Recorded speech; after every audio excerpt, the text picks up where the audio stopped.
In 2005, a group of local activists recognized a needed presence at the Arizona Capitol to speak on behalf of its citizens to preserve our freedoms and created the Arizona Citizens Defense League. The AzCDL is made up of an all-volunteer, nonpartisan, dedicated group of men and women who work full-time testifying at committee hearings, monitoring floor votes, lobbying heavily on behalf of our more than 20,000 members. Between legislative sessions, we look for ways to improve existing laws and meet with legislators on proposed bills to provide valuable insight from the Arizona citizens' perspective to ensure that our freedoms and liberties are preserved. If you want to protect your right to keep and bear arms in Arizona, then you want to join the Arizona Citizens Defense League. First of all, it's an absolute honor to be here with all of you today. Thank you all so much for taking time out of your lives. You could be anywhere doing anything, and you chose to be here with us, honoring our awesome friend, Dave Kopp, being with each other, tightening your networks, and celebrating these precious rights that we have. So please, once again, applaud yourselves. Thank you for being here.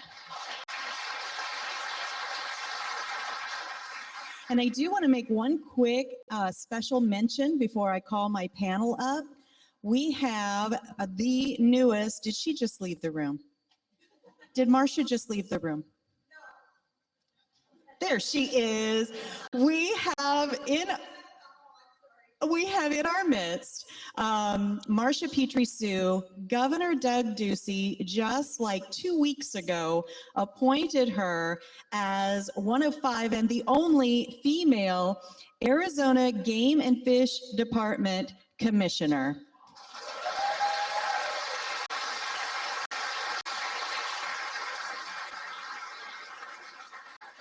Thank you, Marcia. Thank you. Love that we get to be with you today.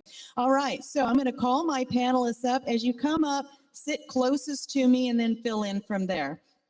First up, we have Teresa Einacher, all the way from New Jersey, and I'm going to let her give a little bio once we get started here. But each of our ladies, so I'll sit here, you sit there. Each of our ladies that you're going to see on the panel today has spoken up to safeguard the Second Amendment. And being in New Jersey, she gets an extra round of applause.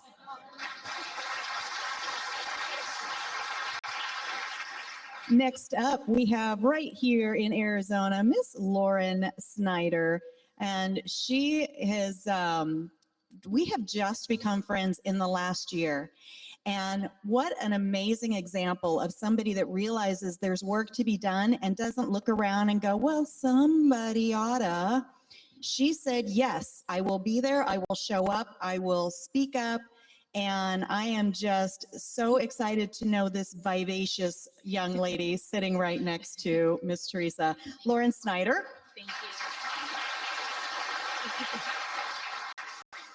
Ashley Lebensky. Now, she does live in Arizona, but not too long ago, she lived in kind of both, right? You were in Wyoming and Arizona. Ashley, she wears so many hats, but she is a historian. She'll tell us her story. But she was the curator of the Cody Firearms Museum and headed up the gajillion-dollar renovation. I wish it was a gajillion dollars. She wishes she had a gajillion dollars to spend on that renovation. It looks like you did. How many years ago? 2 years ago? Yeah, no, 3 now. 3 years ago. And if you have not been to the Cody Firearms Museum since it's been renovated, as soon as the meeting's over, go. Get your plane ticket, go. Ashley Lebensky.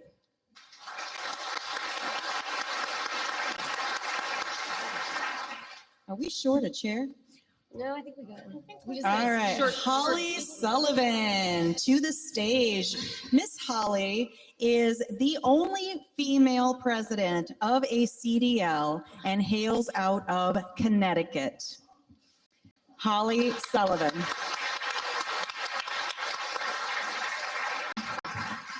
Last but absolutely not least is Nikki Gozer. So Nikki is from Tennessee. And has an absolute incredible story that she'll share a little bit with us here. She now works for the Crime Prevention Research Center alongside some guy that maybe, you've read a couple of his books or something, John Lott, Dr. John Lott. And trust me when I say she is his right arm. I mean, he relies on her incredibly, and I am so excited that he could spare her for a little while to come out here to Arizona and talk with us today. All right, so I have before you the panel speaking up to safeguard the second. Now, of course, here in Arizona, as we just heard, it's not just the second, it's Article 2, Section 26. So each state might have their own constitution that they are protecting. I don't know about New Jersey so much. I don't know what's going on there. That's something else. But I'm just going to go down the line, and I'm going to let each of these ladies introduce themselves just a little bit further before we dive into some really hard-hitting personal questions. All right, here you go. Hi, I'm Teresa Einacker. By the way, New Jersey's Constitution does not have a Second Amendment in it by design. So we don't have a state level of protection there. But I'm an attorney. I'm admitted to practice law in New Jersey and New York and the Supreme Court of the United States. I'm a trustee of the Coalition of New Jersey Firearm Owners called CNJFO. I am also the New Jersey State Director of the DC Project. And I'm the only woman to submit a pro-Second Amendment article to the SCOTUS blog after Bruin.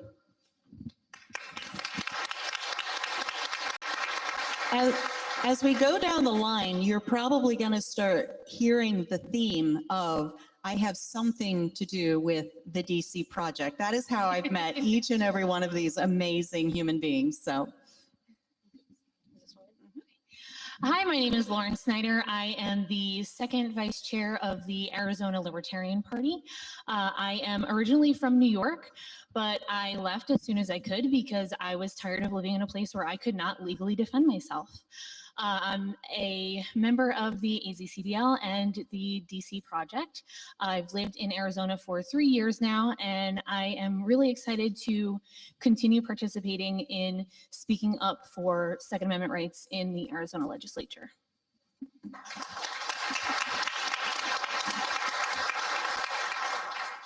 I'm Ashley Levinsky. As Cheryl mentioned, I ran and rebuilt the Cody Firearms Museum over about a decade.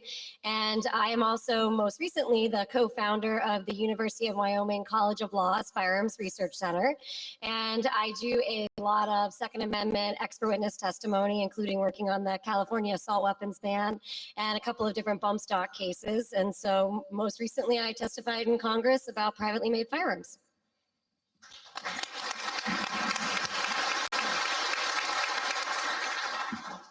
My name is Holly Sullivan, and I am the president of the Connecticut Citizens Defense League. We are 43,000 members in one of the most difficult states for gun rights in this nation in the last 10 years. And it's really through the work of our amazing executive committee, 16 folks who I rely on tremendously to keep it going, and the efforts of those 43,000 members. I recently had the opportunity to testify in the Senate Judiciary Committee against a bill that was looking to be a national red flag bill that is modeled after a red flag law that we have in the state of Connecticut. So I appreciate you all for having me. Thank you.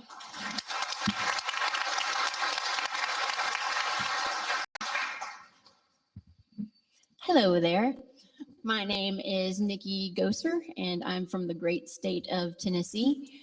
I'm the executive director for the Crime Prevention Research Center, but I'm also a victim of a violent crime. Do you want me to go into that right now or wait? Go ahead and just give them the overblush. Yeah. My husband 13 years ago was murdered right in front of me by a man who was stalking me. And because of Tennessee state law at that time, you were not allowed to carry a permitted legal firearm into any restaurant if they served any alcohol.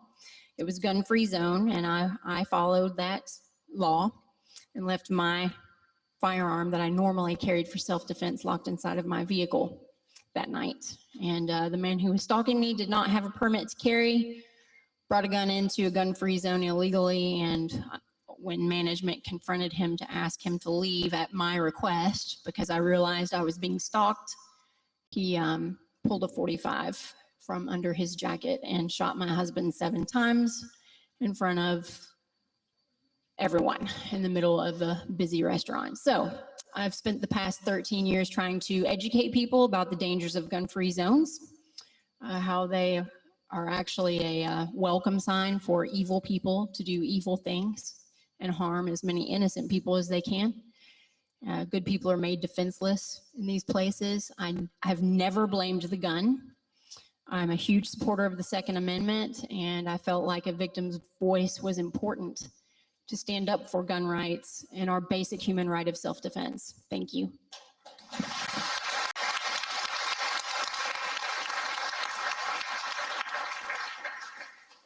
And Nikki, as I always say, whenever you have to relive your worst moments of your life for the benefit of protecting and preserving our rights, thank you so much for constantly putting yourself back in those moments and helping us to amplify your voice. That cannot be easy. I greatly honor that. Thank you for that.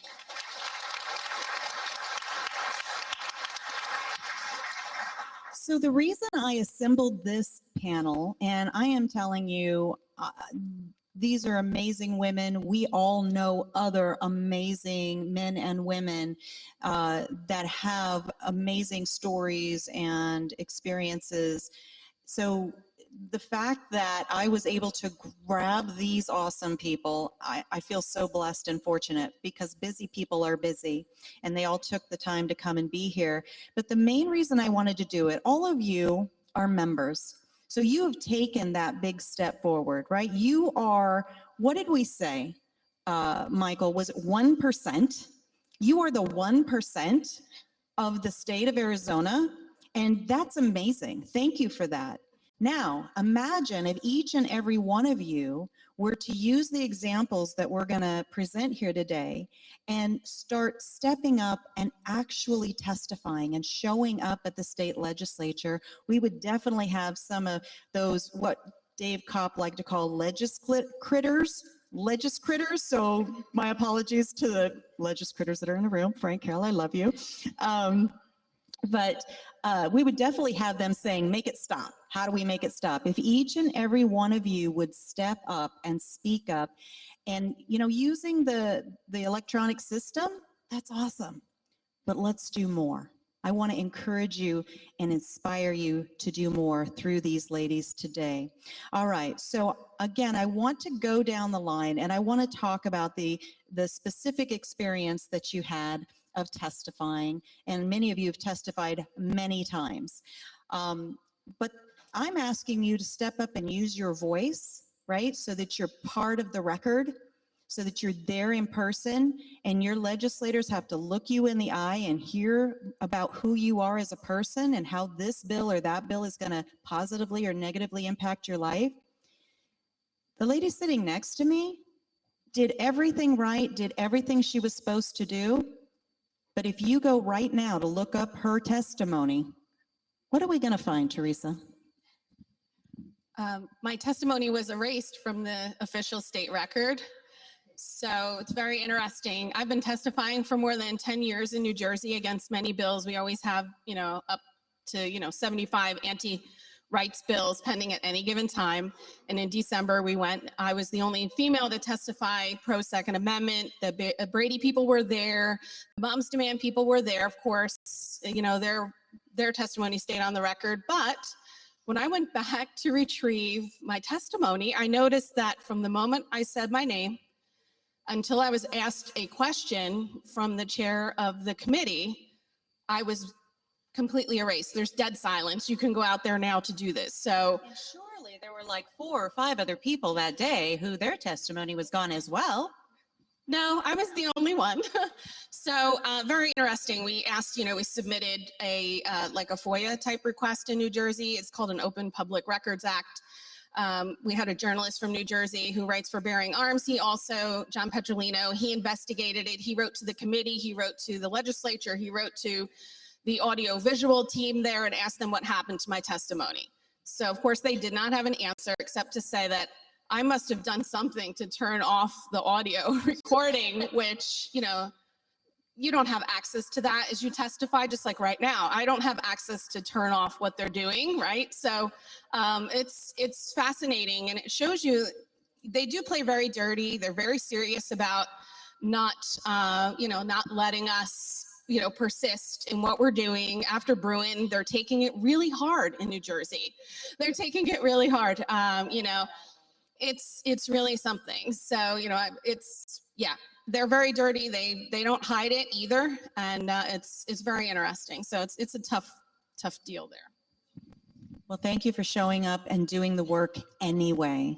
But if let's say that somebody just erased, you know, a huge part of our American history, it matters. That counts, right? So maybe you have to have your own recorder with you from now on. So sitting next to her is Lauren Snyder. So her experience, actually, instead of being silent, she actually ended up being a little bit amplified.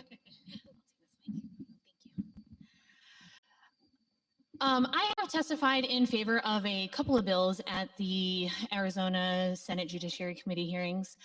One bill in particular, back in March, it was House Bill 2316, and it was in support of allowing people that have their concealed carry permit to legally carry their firearms in public spaces and certain government buildings. And when I'm very much a wing it kind of person, so I didn't have anything planned when I went there. I was just going to see how it went and just kind of speak my mind. And before I testified, there was somebody there from Moms Demand Action, and they said, oh, well, victims of abuse shouldn't have to be subjected to being around firearms. And for me, being able to defend myself and having dealt with assault, abuse, things of that nature is part of the reason why it's so important for me to be able to defend myself. I also have a genetic condition that is a disabling condition, so I physically can't fight. Like if I punch somebody in the face, I'll probably break my hand. So my right to carry tools of self-defense, in particular firearms, is super important. So when I went up to testify, they only give you 90 seconds.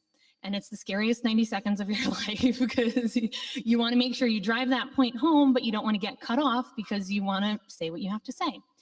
And when I went up there, I was really bothered by the notion that victims of abuse shouldn't be subjected to being around firearms. So I went up and I testified about how I, being a law-abiding citizen, went out to a public event and I didn't have my firearm on me.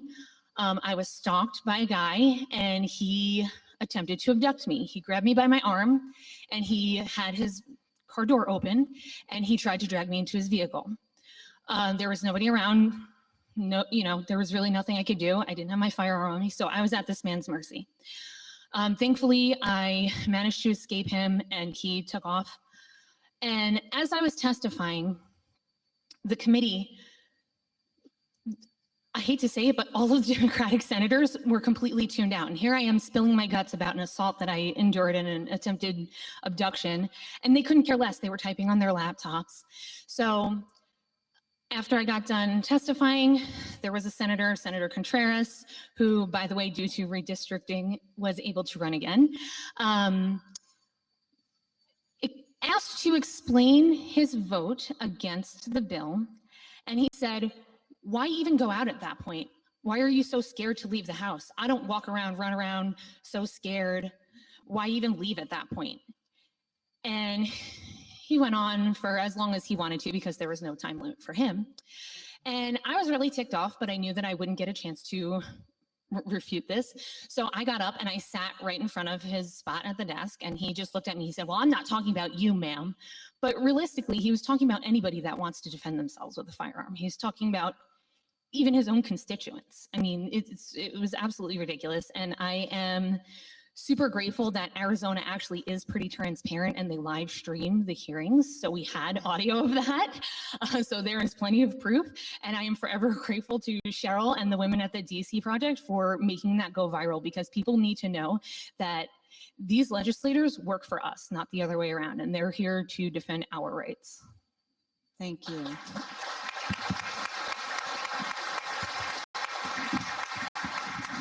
So that was the first time that Lauren had ever testified, and I had met her, just a couple of days before that at the Second Amendment rally that I help organize every February on the lawn of the Arizona State Capitol.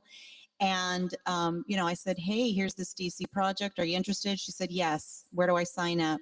I said, hey, we've got this bill coming up. Would you be interested in testifying? She said, yes. She showed up. And the fact that she did and spoke up is what caused this Contreras person. It's unfortunate that we even have to say, well, the Democrats were checked out and, whatever. It's not a political issue, except that it's been made a political issue. But the fact that she spoke up, it caused this Contreras person to say ignorance.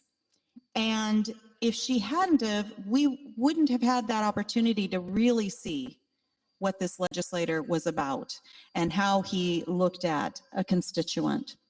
So it is important that we use our voices. Thank you for that. Next to Lauren is Ashley Lubenski. Now, Ashley generally testifies as an expert witness. So it's a little less like, this is my personal story, right? And a little more like, well, here's the history or whatever. And so she was testifying at the 2021 Senate Judiciary Subcommittee on the Constitution. I don't think they were speaking from a constitutional stance. The hearing was titled, Stop Violence, Ghost Guns. So she is all about correcting the language. And so take it from there and tell us what that was all about. So as Cheryl said, I kind of have two different experiences as a witness. As an expert witness, I get the pleasure to sit in a deposition for like 6 hours and have my expertise questioned, but it's actually one of my favorite things to do. People say I'm not right in the head because of that. But the Senate Judiciary Committee was way different because I had 5 minutes, which is a struggle for me because I like to talk longer than that. But I think the most interesting thing that I took away from that was that Senator Blumenthal chaired that committee. He actually came up to speak to me before, and oddly enough, had shown that he had read my 20-page report, which I had submitted the day before, so they had 24 hours. And he was very nice. And it was kind of funny because as I sat down, as we were like getting ready to get started, I thought in my head, I'm like, wait, was he messing with me?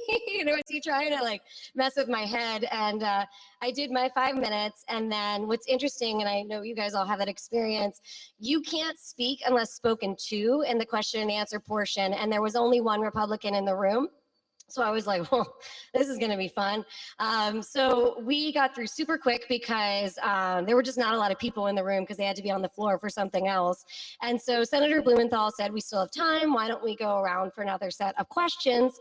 And he decided to ask me questions, which he did not have to do. And if you've seen the video, you know it didn't end well for him. He made a point about one of my statistics, which actually I did have the footnote wrong on it. But we went back and forth, and so we were talking about privately made firearms, which they call ghost guns. And so we went back and forth about that, and then randomly he starts talking about background checks, universal background checks, which was not what we were talking about. But he did something that was really interesting, and I didn't know what it was until later, which is that, I'm a historian. My personal opinions are not for public record, and that's not why I'm brought onto, these panels and these cases. I'm there to provide a professional opinion. And so he starts talking about background checks, and then he, says to me, well, do you personally support universal background checks? And my default response is always, as a historian, blah, blah, blah. And he interrupts me and he goes, no. You personally. And I said, luckily, I kind of blacked out. Sometimes I get freaked out and I just say things.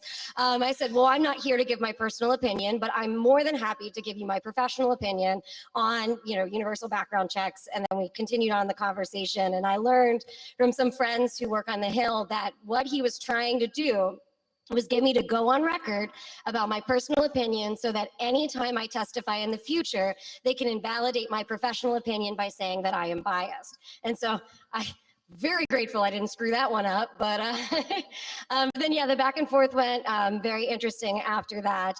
And I got to come back to my favorite topic, which is marketing terms, which is ghost gun is a marketing term to make you feel like you know what someone's talking about. And that's why people get behind terms like that, because they think they know what they're talking about.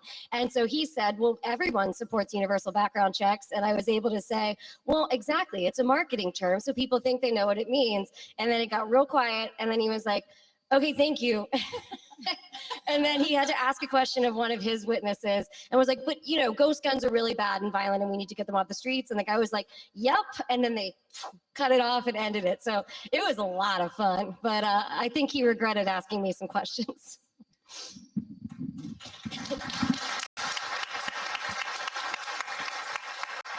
That is fantastic. Now, when I've testified, you know, I'm just Jane's citizen. I'm a wife, a mom, a grandma. And so I've not been challenged in that way and you know, had somebody try to trip me up. So being able to think on your feet that way, thank goodness, you know, that you did that, because how would you have been able to realize what was at play here, where this guy's been there forever? You know, he does this all the time. So good for you. And again, you know, it is unfortunate that we always have to come back to, well, which side is for what? The AzCDL, like the DC Project, like so many of these organizations that we all belong to, we are nonpartisan. We don't care what letter you ascribe to politically. We just care that we are all shoulder to shoulder on protecting these rights for the next generation. It just happens that when we end up in these bodies of legislature, whether it's state level or federal level, that right now, the climate that we're in, it really is this deep divide. I'm hoping that with what we've experienced over the last few years, with all the COVID, all the riots, all of that sort of thing, my husband and I had a gun store up until about 2 years ago, and what we were seeing was that people from every political persuasion were our customers. They wanted to be their own immediate responder. The more that we move forward in that vein, I think we're going to see less and less of the politicians spouting off how divisive this is, because truly, the Second Amendment, Article 2, Section 26, is the great uniter, because we all want to protect what we love, yes? And so the Second Amendment, Article 2, Section 26, protects our ability to protect what we love. I mean, it doesn't get any more simple than that. Next to Ashley, we have Holly Sullivan, who, as we said, is the head of one of these organizations, another CDL in another state. And Holly was able to testify at the names of these hearings. I mean, you need a book to just put the name in. The 2022 Stop the Violence, the Jackson Elias Domestic Violence Survivor Protection Act. And yeah, all in one breath. And what the direction they were going was, they wanted to show, as Lauren was saying, that if you've been a victim of violence of any kind, then clearly you do not want to have anything to do with firearms.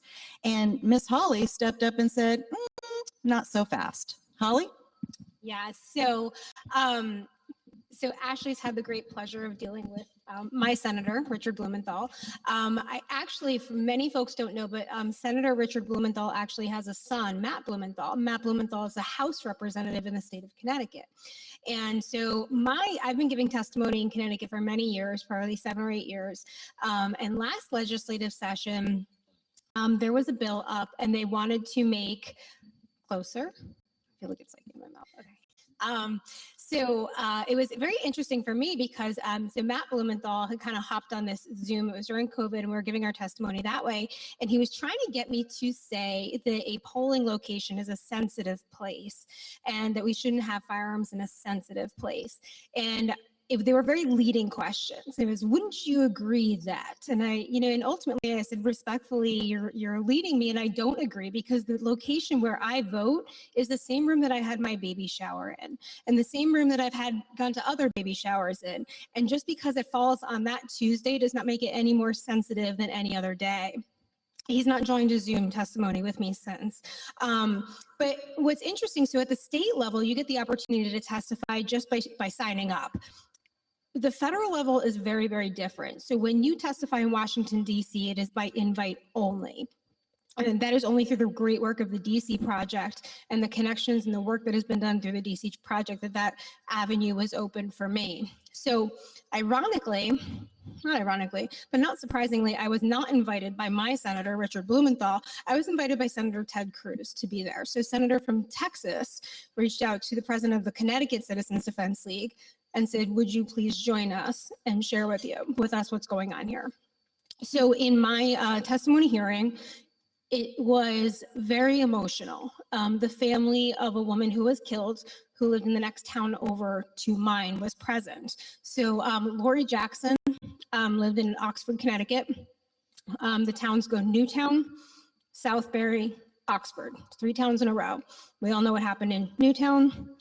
I live in Southbury. I serve on my city council in Southbury, and Oxford is the next town over. And I remember very distinctly the day that Lori Jackson was murdered. I remember everybody being on heightened alert. It was a hard time. And what I thought was striking to me is that her family very truly believed that this firearms transaction was legal. Her killer, who was just her estranged husband, purchased a firearm in Virginia and transported it himself to Connecticut. And as we all know, you may not purchase a handgun out of state and bring it back into another state. Her family doesn't understand that.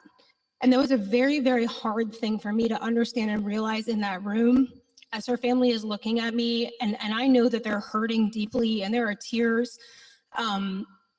The committee, there was many times there's only one. At any given point, only Ted Cruz was present, if at all. The other Republicans were all called out of the room, so it was me versus all Democrats. And to Ashley's point, they do very selectively choose what questions. So any kind of question that was geared emotionally, they would ask the other 2 witnesses and they wouldn't ask me. But Senator Ossoff from Georgia finally spoke up and said, well, Ms. Sullivan, a man has been accused of that he's going to hurt his wife, and it's a straight yes or no question. Should he be allowed to buy a gun? And he wanted to gotcha me, where it was on the record that I was going to say, and he was like, it's yes or no. There's no other answer. It's yes or no. And I just simply said, until he's been adjudicated, yes. You may purchase a firearm until a judge has said that there is a legitimate risk. And it's a very hard thing to do with a family that is deeply and emotionally suffering. And it's very hard to see and understand that they are being so misled and that they don't understand that that law would not have saved her sister, their daughter, because it was already an illegal firearms transaction. And I think that's a really eye-opening thing as a citizen of this country to see that the Senate Judiciary Committee will do that. So, thank you.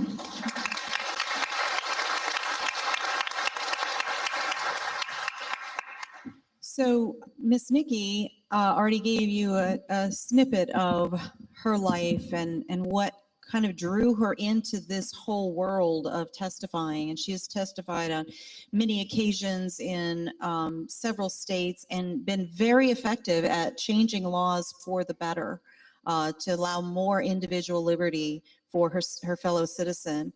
But there's this idea out there about these red flag laws, and people at first blush. A lot of times people start doing the head bob like, oh, red flag laws, that makes sense to me because we want to keep guns out of the hands of dangerous people, that sort of thing, right? But there's so much more going on there, and it really is a gun confiscation scheme. And I think more and more people are understanding it. And what Holly just spoke about and what Nikki's talked about is if you've been the victim of a crime, you might be someone that maybe needs some mental health care or maybe some mental health related medications. Well, your abuser, the abuser in your life, the stalker in your life can use that against you and say, look, he or she isn't in their right mind, clearly, because they're getting this help, right? And so they need to have their rights taken away and their protection taken away. And it's a very twisted, evil, backward thing. Well, Nikki stepped up, and she, in 2021, testified to the U.S. Senate Judiciary about the dangers of these red flag laws. Can you talk to us a little bit about that experience? Sure. I basically just explained my own situation with a stalker. And I said, look, you know, these places are where good people are left helpless. And we see it time and time again. These horrible mass public shootings occur, but the news media, the mainstream media, fails to tell the public that 94% of those shootings occur in gun-free zones where everyone is helpless. And, you know, it matters that the public know this, because if everyone there is helpless, then the bad guy has free reign. And the only way they're going to be stopped is if they commit suicide, which many of them do. They kill as many people as possible, and then they off themselves as soon as, guess what? A good guy with a gun gets there. Police. And then, you know, if someone happens to be carrying illegally in a gun-free zone, like, where was it? Was it Indiana? There was a mall. Yeah. Elijah Dickens, I believe, was his name. And he ignored the gun-free zone sign on the mall and carried anyway. And when the bad guy started shooting people in the food court, Elijah took care of business and took that guy down in, what, 12 seconds or something, 20 seconds? Yeah, it was fast. So, yeah.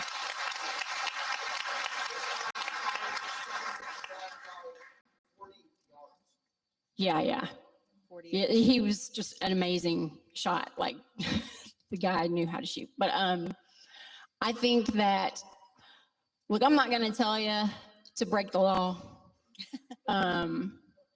Well, that's why we start calling ourselves, Nikki, we start calling ourselves responsibly armed citizens. I would, right? Rather than maybe law-abiding citizens, because some laws are unjust. I would encourage and you to they're carry. endangering us. I would encourage you to carry. I would encourage you to carry. And, but yeah, I just spoke from my heart, you know, and explained to them, the dangers of gun-free zones. But also, I spoke on red flag laws also before the U.S. Senate, Blumenthal's committee as well. And of course, the Democrats, I was testifying against red flag laws. And I explained, you know, as a victim of violent crime, witnessing my husband murdered in front of me. Anyone in this room can imagine what that would do to you, to see your loved one brutally murdered like that. And yeah, I had depression after that. Who wouldn't? Yes, I had nightmares after that. Who wouldn't? Was I a danger to myself or others? No. But I do remember, and I testified to this, I said, I do remember right after that happened, you know, having a difficult time. And I remember going to bed at night and thinking to myself, you know what, if the good Lord wants to take me in the middle of the night, I'm okay with that, because this is really, really difficult. I didn't know how I was going to face another day. Now, did I want to kill myself? No. But you can see where someone may misinterpret that. And it could be someone even well-meaning, someone that loves you, a friend, a family member, a coworker. And red flag laws, there's no real due process. They simply make a complaint, you know, file something saying, hey, I'm concerned about Nikki. You know, we know she owns guns. She's depressed. She's telling us things like, she may not want to wake up in the morning, and, if God wants to take her, and next thing you know, they're going to confiscate your basic human right of self-defense. Now, can you imagine what that would do to someone like me after what I had been through? I'm scared. I want to be able to protect myself. I've witnessed this horrible thing, and you take away my ability to protect myself without due process. And I explained we already have laws all across the nation. Right now, different states call the law, it's basically involuntary commitment law, but in Florida, they call it the Baker Act. But there's due process up front, already on the books, and we should be utilizing it, and not ever expand red flag laws. That's what they're trying to do, is expand red flag laws across the nation. And I think it's a horrible thing. I believe in due process, and I think it's very, very important. Awesome. Thank you. Thank you so much for that.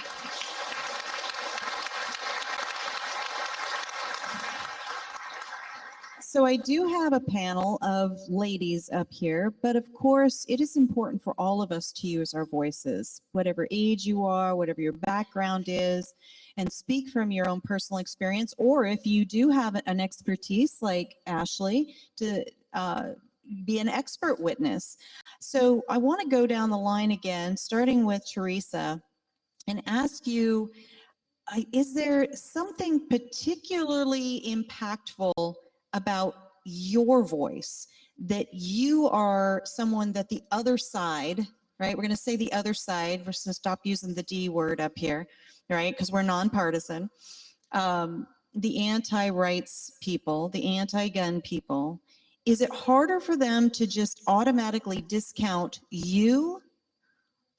And how can you use whatever your answer is to encourage someone out there, either in this room or in that camera over there on the Facebook Live, to realize that, the somebody is looking back in the mirror?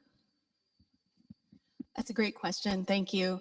I definitely think, being in a state where we can't exercise our Second Amendment rights, and we're all in the process now. I've applied for my permit to carry, which I never thought that day would come. I think that being a counter voice, even if you are the only one, especially in this environment where people don't want to admit in their workplace that they are gun owners in New Jersey. They are, all sorts of things. People are afraid to do this in some circles because there could be some professional repercussions or whatever. You really have to understand that this isn't about just you. This is about our children and the next generation, because they're going to ask, what did you do? What did you do to make this better? Because I've gone back and looked into the research in New Jersey to find out, how the heck did this happen? Okay, when did this happen, and how did it happen, and who spoke out against it? And when I went to do the research, I couldn't really find any opposition to it. They were silenced. That's true, right? Which is part of why it disturbed me so much that my testimony had been silenced, because someone's going to look back, or my daughter or grandchildren, if I have them, someday they'll look back and say, what did you do about this? Why is there no record of this? So you have to speak up and understand it is not about yourself. It's about beyond yourself, because the next generation is going to ask, what did you do to stand up for this? Why silence really is consent, and coming from a place where you really have to fight. I mean, the government argued that the Second Amendment did not apply outside the home. So, right, this is what life is like, in New Jersey. So what did you do about it? And I think you have to understand that you have to take the courage to go out there and speak up, even if you face some of the repercussions, even if people think, oh, what's wrong with you? I've had so many things, said to me about that. How can you have anything to do with guns? You guys probably don't go through that here, I'm guessing, but, I've had that personally said to me. So it is not about yourself, and you have to take the courage to do it, because someone in another generation or in 50 years from now is going to ask, how the heck did this happen? Who objected? And why didn't you object? And they're going to be left scratching their heads like we were. So I hope that answered your question.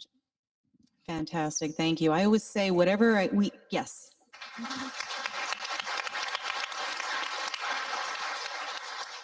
Whatever I do or don't do in my lifetime will have reverberating effects to my child and my grandchildren.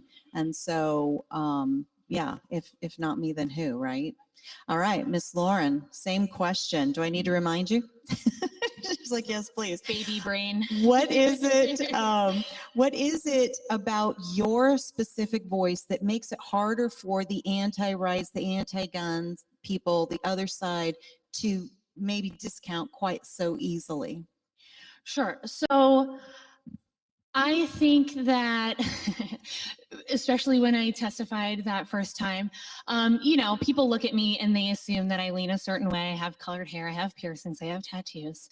And I go up there and I am speaking vehemently in favor of these pro Second Amendment bills. So I think that pointing out the hypocrisy, I am a differently abled person or disabled person, whatever. And that's the anti-gun rights groups. That's who they pander to, right? They pander to minorities. They pander to the LGBTQ community. And they don't realize that those are people that also need to arm themselves. So it's very, very hypocritical to just automatically assume that somebody doesn't care about the right to protect themselves because they identify a certain way. And I find that that happens a lot. I know I have a couple of friends that are people of color, and they are very, very pro Second Amendment. Black Americans saw the largest first-time gun ownership in America in the last 2 years. So that says a lot. And these people don't represent those communities. So yes, if you are a minority, if you are a person that's in a marginalized group, they don't care about your right to defend yourself because you don't go with their narrative. And it's that hypocrisy for me that really just gets me, and I enjoy pointing that out at any time that I can. Awesome. So how come we can't ignore Ashley Lubinsky?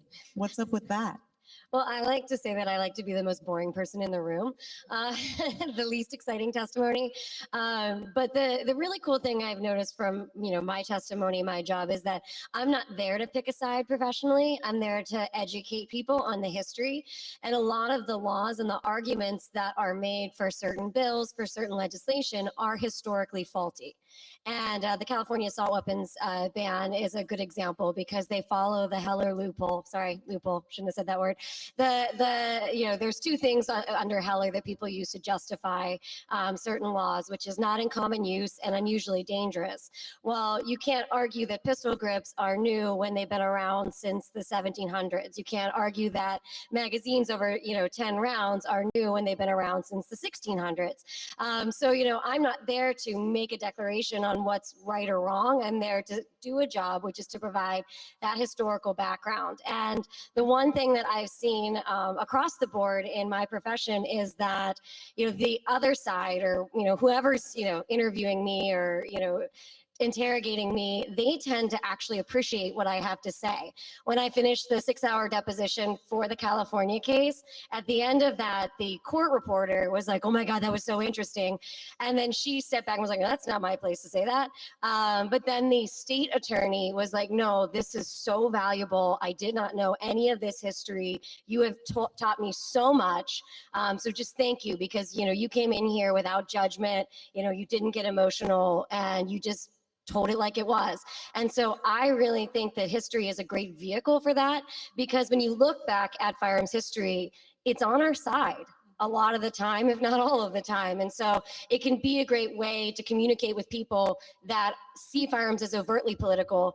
I don't do that. I see it as educational. And so I really think that learning about that can help all of us communicate with people that may disagree with us more than anything. Awesome. Thank you. Holly. Why can the other side not discount your voice? Well, it's so funny because I listened to somebody like Ashley, who is an expert, and really my voice is that I'm just an average person. I'm just a normal, I'm a single mom. I've been raising my daughter's turning 9 this year.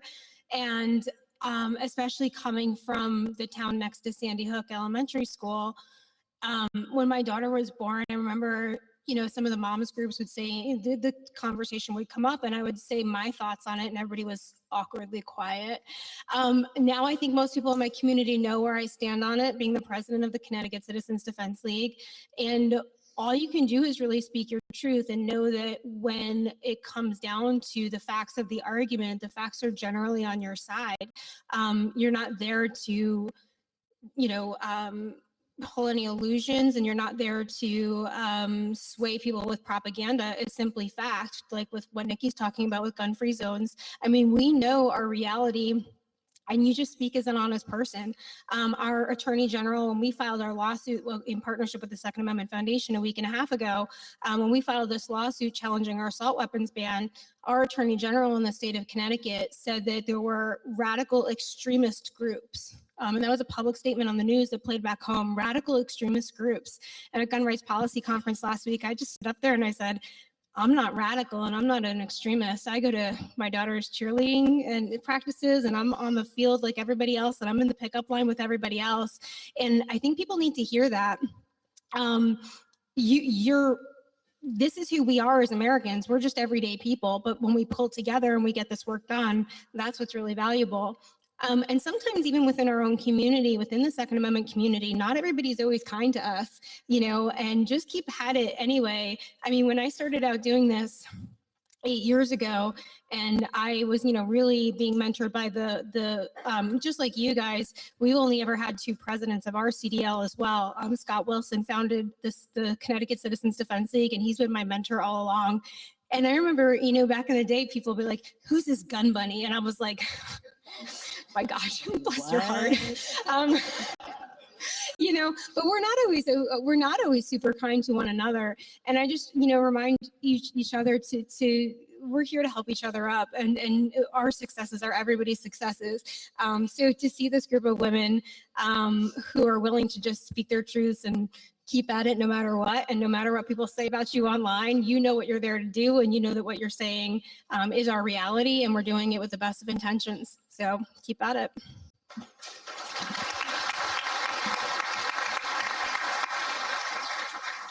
Well, Nikki, I think you've made it abundantly clear with your personal story how it's impossible to discount your voice. It doesn't mean the other side's not going to try, but what do you think it is about you and your story that is so impactful and makes it harder for other people to just keep turning the page?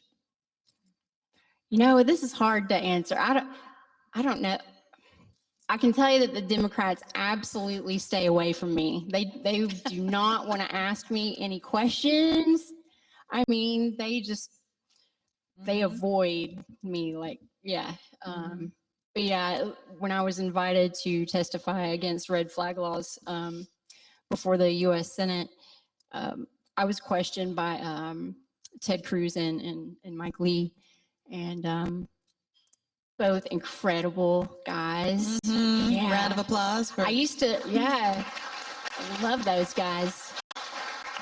I actually used to work for one of my favorite members of Congress, Congressman Thomas Massey of Kentucky. And round of applause for sure. He's incredible.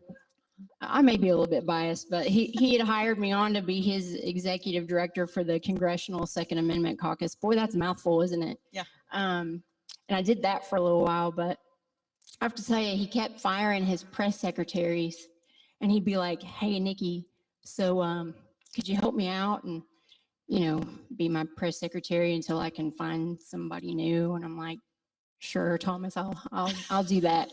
And so I do it for a couple of months. And those are long hours. I don't know if you guys know anything about press secretary work, but I mean, it's long, grueling hours. You are there early in the morning at the U.S. Capitol, and you are there late at night. And but then he fired his next press secretary. After that, he had hired somebody, and then he fired them.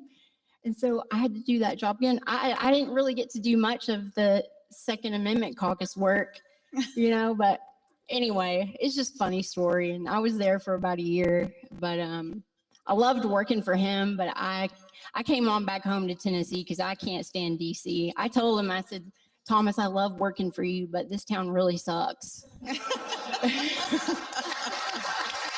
So I hightailed it out of DC and went back to Tennessee where there's real America. Kind of like here, this is real America. But Fantastic. I don't know that it's any different. I think emotional stories tend to, people gravitate toward emotion. I try to, of course, I use my own personal experience, but I try to incorporate facts Yes.